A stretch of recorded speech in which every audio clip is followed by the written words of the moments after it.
بسم اللہ الرحمن الرحیم۔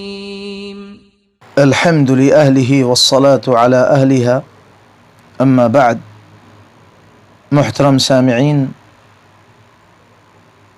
عموماً یہ دیکھا جاتا ہے کہ جب باجماعت نماز میں امام ایک رکن سے دوسرے رکن کی طرف جاتے ہوئے، مثلاً قیام سے رکوع میں جاتے ہوئے یا قومے سے پہلے سجدے میں یا پہلے سجدے سے دوسرے سجدے کی طرف جاتے ہوئے اللہ اکبر کہتا ہے اور رکوع یا سجدے میں جاتا ہے، تو بہت سے مقتدی بلا تکبیر کہے ہوئے اللہ اکبر کہے ہوئے رکوع اور سجدے میں چلے جاتے ہیں، جبکہ تکبیرات انتقالیہ کا کہنا یہ امام اور سارے مقتدیوں سب کے لیے مسنون ہے۔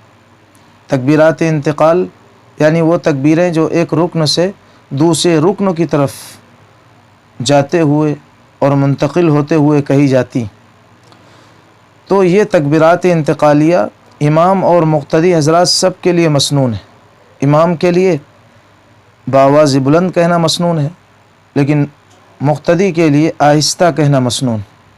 اور آہستہ کا مطلب یہ ہے کہ اتنی آواز سے مقتدی تکبیر کہے کہ خود اس کو سن سکے، یا کم از کم اس انداز سے وہ تکبیر کہے کہ وہ الفاظ اپنے مخرج سے اپنے مقام سے ٹھیک ٹھیک ادا ہو جائیں، بس اتنی آواز کافی۔